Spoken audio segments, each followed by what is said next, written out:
Maya Chen, a structural engineer, uncovers a series of underground tunnels under Chicago that house an intelligent insect-like species which has been capturing and feeding on missing persons, such as her brother Danny. She methodically blows up the entire underground community with dynamite, killing herself as she silences her sibling, and the further episodes of vanishing. The screaming began at 4:37 in the morning, and it wasn't human. Maya Chen's mouth huffed against the frosted wet of the abandoned subway tunnel's concrete, each breath a short burst of steam that reverberated into the empty dark in front of her. She'd been following the leads to the source of the disappearances for 3 weeks as the number of missing persons increased, and she trudged through the forgotten slum beneath Chicago, deeper than anyone who wanted to go sane. Until now, the city had written off the missing people as runaways, drug addicts, the kind of homeless population that nobody wanted to look too closely at. But Maya knew better. She had perceived the patterns, the consistency with which the disappearances concentrated at particular subway entrances, the odd chittering noises maintenance workers returned to complain of, but would not look into. 6 months ago, her little brother, Danny, had been lost to whatever was down here, and she was going to find out what had happened to him or cut out everyone's heart trying. The shouting ceased suddenly, replaced by a noise that turned all the blood in her veins to ice, scratching hundreds or thousands of tiny claws on stone and metal, closing in. Maya clutched the makeshift flamethrower she'd built from camping gear and industrial equipment, her knuckles tight against the metal skull. She'd blown her life savings on the equipment, quit her job as a structural engineer, and severed all her ties to get to this place. The first one materialized at the edge of her flashlight beam, and Maya had to clamp down on her own tongue to keep from shrieking.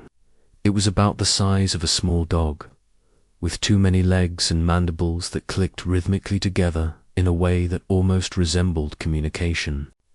The exoskeleton of the beetle shone wet and black under the artificial light, and its compound eyes returned her fear to her broken reflections. But it was that intelligence in those eyes that scared her most. This wasn't just an insect. It was a thing that could reflect, could plan, could hate. Maya had been planning for this day for months.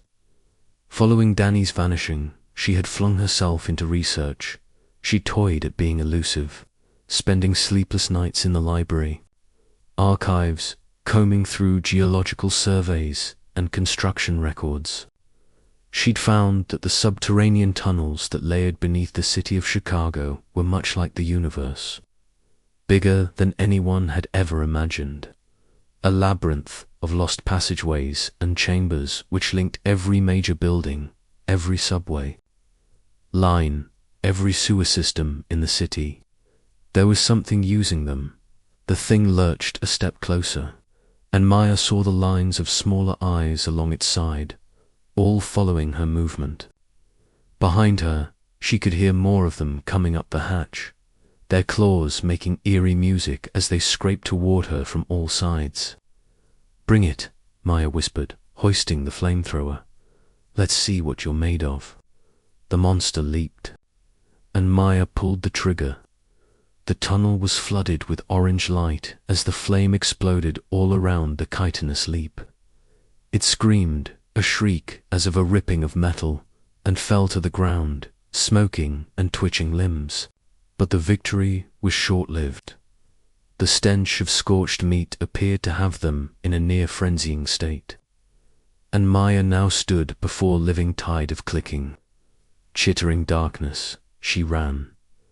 The tunnel system was a web, but Maya knew every turn, every intersection, every dead end. She had spent weeks mapping it, studying the city's blueprints and her own engineering knowledge to understand the flow of the passages. She knew where the beams were weakest, where the water mains were closest to the surface, where the electrical jurisdictions could be infiltrated, and she'd planned this mission the way she planned a military campaign, because that is what it was. A war on something that had been eating her city alive for God even knew how long.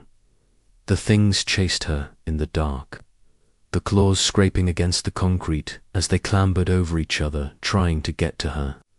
Maya heard them speaking to each other, clicking and chirping in ways that seemed to indicate the kind of structure that caused the hair on her arms to stand up. They weren't just hunting her. They were coordinating, strategizing, responding to her movement in real time. She made it to the first intersection and took the left hallway, the beam from her flashlight bouncing erratically as she ran. The tunnel here was old, the walls rough-hewn stone, not smooth concrete. This portion of it, she had found, dated to at least the 1800s, and had been part of a network of smuggling tunnels that had been lost after the modern subway system came into existence, she says. The older passages appeared favored by the creatures, and Maya was starting to see the reason. The walls of this room were coated with a substance similar to spider silk and tree sap, an organic that appeared to undulate of its own accord, dripping with a dull light. Maya had been witness to something like this in the samples she had taken from the tunnels where people had vanished. It was some kind of secretion, she realized, something the creatures used to mark the territory, or perhaps to communicate over long distances. She stopped at the next fork, the echo of pursuit ringing in her ears. The monsters were closing in, but they were also getting wiser. She could hear them fanning out, some continuing behind her straight on, others taking parallel corridors, trying to catch her at the next corner. They were tracking her as a pack, and the more desperate Maya grew, the more she knew they'd all likely done this before. How many others let their feet bring them down here, to be driven through the warren like livestock? Image the idea of Danny experiencing this same horror made her wrench her jaw in anger. Her younger brother had been trying to assist a homeless man who had been living in the tunnels. Danny was like that, always has been, too nice for his own good, always trying to save people that couldn't be saved. He had gone down into the tunnels to try to bring the man food and blankets, and neither had ever come back up. Maya dug into her backpack and removed a device she had made. It was crude but effective, an amalgam of industrial chemicals and a crude timer mechanism. 12 of them, strategically located through her equipment, each of them able to collapse only one section of tunnel. She wasn't just trying to get away, she was attempting to destroy this whole network and cave away, collapse the tunnels and bury whatever was down here, so that it could no longer be a threat to anyone. The tunnel before us led into what I could only assume was a cavernous chamber, and Maya's flashlight beam faded into darkness above.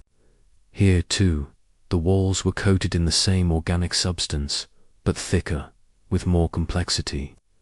It resembled elaborate patterns that she thought, circuit boards or neural networks, as if the creatures had been constructing something down here, forging ribs for a colony, because colony was the right word. As Maya's vision normalized to the size of the room, she sees the figures climbing the walls and ceiling. Hundreds of them, perhaps thousands, of all shapes and sizes. Some were small and fast, like the one she had fried. Others were huge, their bodies as big as cars, their limbs as thick as tree trunks. They were a mass that operated with a hive mind, a shared intelligence that rendered her own cunning puny. But it was the forms on the opposite side of the chamber that turned her blood to ice. Men hanging in their cocoons of the same raw, organic material that coated the walls. Some of them were writhing, still alive, caught in a nightmare of slow digestion or gradual repurposing. Maya lifted her flashlight higher, exploring the shapes, seeking out the one face that would justify all of these machinations. There, round 3-edge from the top, under a fat line of resin. The face was older, thinner than she remembered. But it was definitely Danny. Her little brother was there, or at least the version of him living in this place. His eyes were wide, open, gazing at her with a look of boundless hope and fear that shattered her heart. Something snapped in Maya's chest, a mix of relief and rage that brought tears to her eyes. She had found him. For 6 months she had searched, following every hint, chasing every shadow, and now she had tracked down her brother. And she was getting him out of here, whatever it took. The creatures had seen her now, and the chamber was a cacophony of clicking mandibles, scraping claws. They started to move towards her, the tide of chitin and malevolence that oozed fluidly, like blackened liquid. Maya held the flamethrower aloft and let the places light up in billowing jets of fire, drawing a firewall between her and the trundling horde.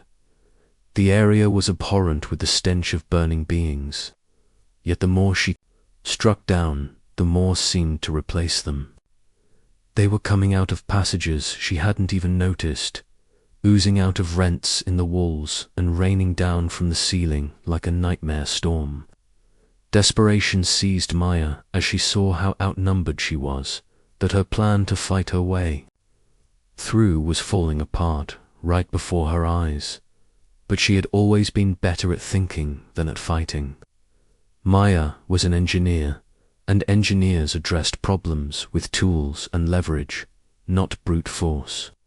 She gazed up at the ceiling of the chamber, taking in the scheme of bracing beams and load-bearing columns.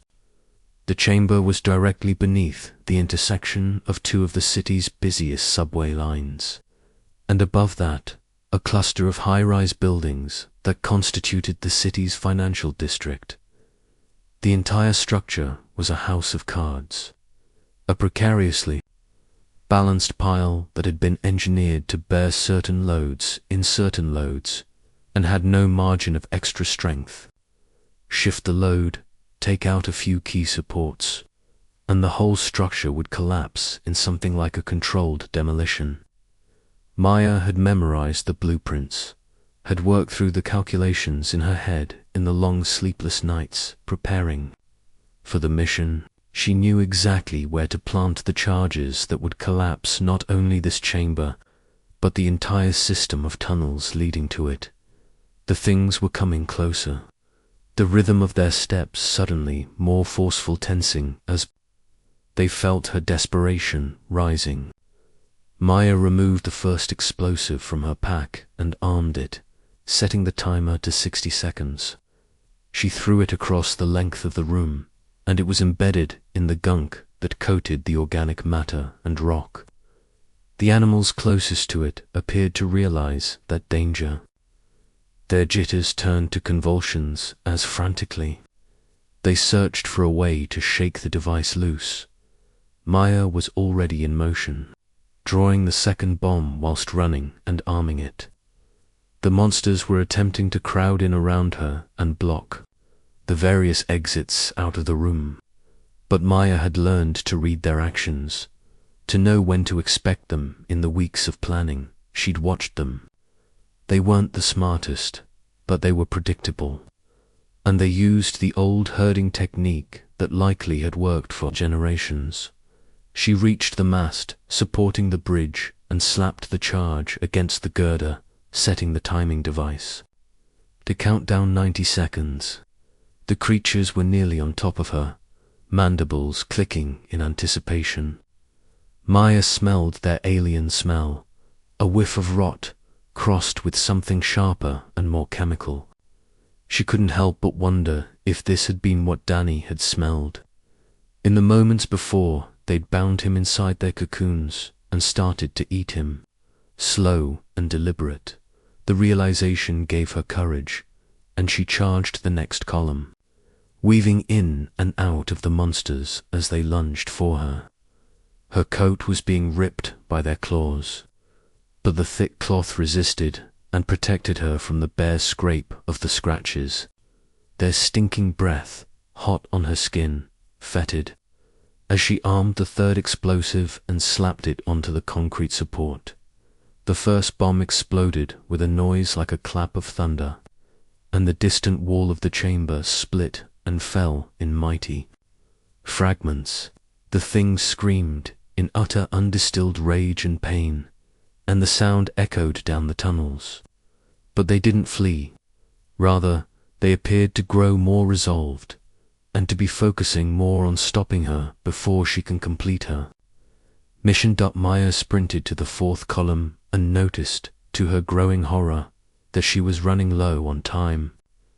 The beasts had followed her lead, had adjusted their strategy, and had begun to predict her next pursuit. They were crowding them around the few remaining support columns, like so many living shields to keep her from being able to get close enough to set the rest of her charges. But Maya had an ace they didn't see coming. She wanted to die to fulfill her mission, and they wanted to take her alive. Even without the added motivator, a slight lead, she couldn't have won against even with all the intelligence in the world. She grabbed 2 grenades and primed both. For 30 seconds, the beasts felt the shift in her strategy and crowded in on her position, falling back from the columns that originally served as cover. Maya nodded gravely, and then she removed the pins from both the devices in unison. "Come and catch me," she murmured, then hurled herself into the thick of them.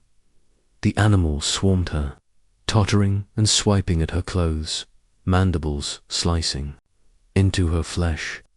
Maya screamed in agony as the fire of their weapons raced through her body. But she forced herself to keep going, to keep pushing toward the center of the chamber. She needed to make to Danny. She needed to get him out of that lava before the plastic explosive she could hear being set around them brought the whole place crashing down. The second bomb exploded, and the chamber rocked with the force of an earthquake. Chunks of concrete and steel fell from the ceiling, crushing creatures and people alike. The creaking of tensed steel, the snap of buckling beams, the rolling roar of the protosted crashing down from overhead. Maya could hear it all. She arrived at the wall where Danny was suspended and skidded to a stop, flailing at the flesh holding him up. The material was tougher than she'd imagined, a mix of rubber and steel cable, but her knife easily sliced off a strand. Danny's eyes were open, still conscious, and Maya could see recognition in his eyes as she toiled. "Getting you out of here," she murmured, voice barely audible over the din of the disintegrating chamber. "I told you I'd come get you, and I always keep my word." The third bomb released, and the chamber twisted to one side when one of its main support structures collapsed. The critters were going into full-on panic, giving up their assault on Maya as they attempted to flee the imploding building. But there was nowhere to run. The tunnels were built for water and air, not as an escape route for a colony of outsized bugs. Maya's blade bit through the final fiber, and Danny's body collapsed in her arms. He was lighter than she remembered, his body ravaged by months of whatever the creatures had done to him. But he was breathing, and when she gazed into his eyes, she saw her little brother looking up at her. "Maya," he could only whisper. His voice chose that very time to snap under disuse. "Is it really you?" "It's me," she told him, tears streaming down her face. "I'm here. I came to get you out of here."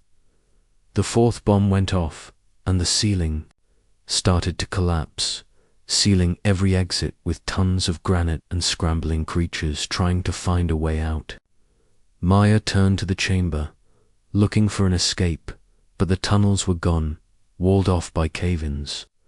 The only way out was up, through the collapsing structure, and into the subway tunnels above.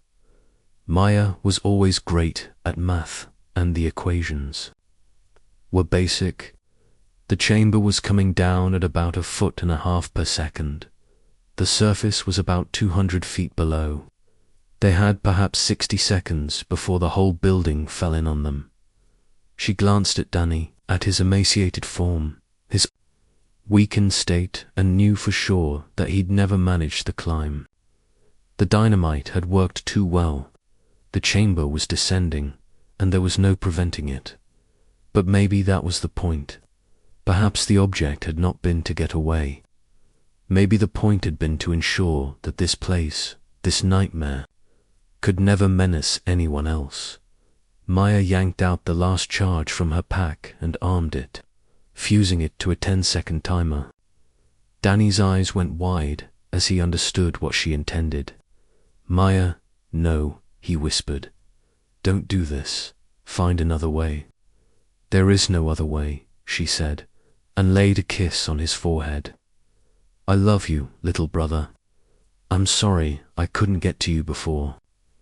She had planted the explosive to the last support column and connected the timer. The chamber was already crumbling, but this final bomb would see that the ruin was total, that every tunnel, every crawlway, and every hiding spot was buried so deep that it would take decades to dig their way out. The monsters apparently knew what was going on, and charged her with salivating fury. But it was too late. The timer ticked down to 0, and the last detonation tore apart the last piece of structural stability in the lab. Maya had felt the floor give way under her feet, felt the crushing weight of concrete and steel above her head, and she clutched Danny to her, sheltering him as the world fell apart. The agony had been unspeakable, yet fleeting. Night fell soon, giving her a peace she hadn't experienced since the day that Danny disappeared. Above them, the collapse continued. The subway tunnels collapsed, sealing off the passages that had linked the chamber to the surface. The tall buildings above swayed and groaned, their bases undermined by the devastation down below. It would be hours before emergency crews arrived, and when they did, there would be nothing to see except wreckage and twisted metal. None of the horrors that had been hiding under the city. In the days that followed, the city would grapple to explain what happened. Reportedly, that official explanation would be a gas leak, a catastrophic failure of infrastructure decades overdue. For maintenance and, ironically, a victim of climate change. The missing would be declared dead, their files marked with the bureaucratic seal of presumed deceased in structural collapse. But Maya's sacrifice was something that no government agency or law enforcement could have accomplished. The underground empire was vanquished, crushed under tons of concrete and steel, with its network of tunnels sliced and sealed. The animals that had preyed on the city's lost ones were dead, their nests destroyed, their queen broken in the fall of the main chamber. The homeless ones started to come back to the surface, for they were driven by an instinct they couldn't understand. The maintenance men ceased reporting weird noises coming from the subways. The disappearances ceased, and the city started to recover from a wound it had never quite recognized itself to bear. Maya Chen had delivered her promise. She had found her brother, and she had also ensured that no other family would experience the same loss. The price was everything she had had, but in the last analysis, it had been worth it. Some fights could only be won by someone who was willing to give up everything to win. In the weeks that followed, as the city sought to repair the damage and determine the cause of the collapse, a few people began to connect the dots. Maya's landlord discovered her research. Boxes of files and photographs chronicling her investigation into the disappearances. Her old colleagues at the engineering firm recounted her questions about how tunnels are built and how structures hold up. The clerk at the military surplus store remembered the young woman who had purchased explosives powerful enough to blow up a city block, but the truth was so odd, so improbable that nobody believed it. The official version was that Maya had a breakdown, attributing her madness to her obsession with her brother's loss, and that one day she snapped and embraced a vision of her ideal friends at the well, only to then take her own life, hoping to find answers to her prayers along the darkness of the tunnels.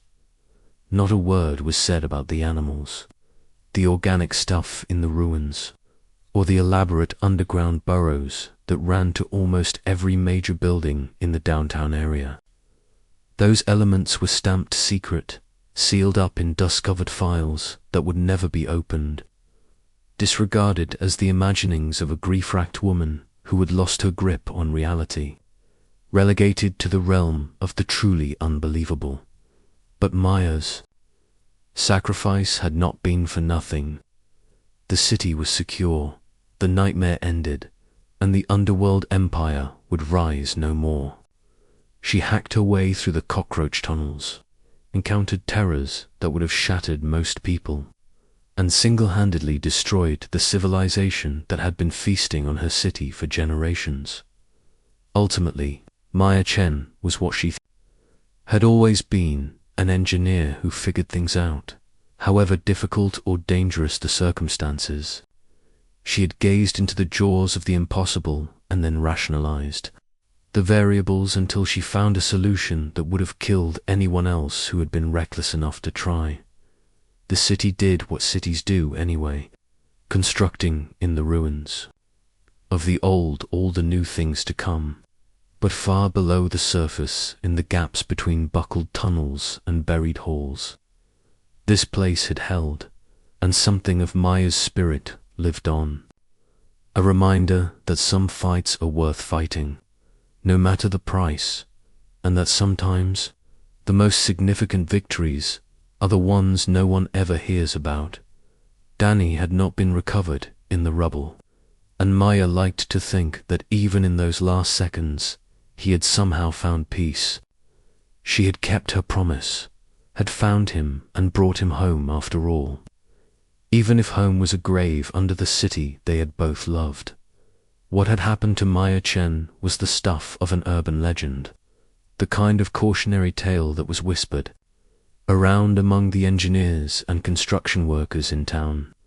A story of a woman who had seen too much and who had paid the ultimate price for her knowledge. For those who knew the truth, who knew what she had done, Maya was more than a legend. She was a hero. Years later, as the city's workers dug new subway lines, they would occasionally discover bizarre artifacts buried deep in the tunnels, bits of chitin and organic refuse that didn't correspond to any known species, shards of tunnel walls which had been carved by an intelligence that was most definitely not of Earth. The artifacts were always hoarded, always studied, always categorized, always laid to rest in files that no one was permitted to read. But the workers knew. They knew that something had been down there, something that has been halted by a woman who loved her city more than herself. They would sometimes leave flowers, small memorials at the sites where the artifacts were found, in honor of a sacrifice. The world would never fully understand. Maya Chen had battled her way through the fungus tunnels, had fought the nightmare under the city, and had won even in death. All of this she had brought down an entire underground empire, and with no more than her wits and her will and her love for a younger brother to whom she had to be strong. In the end, that was enough. It was more than enough. It was everything.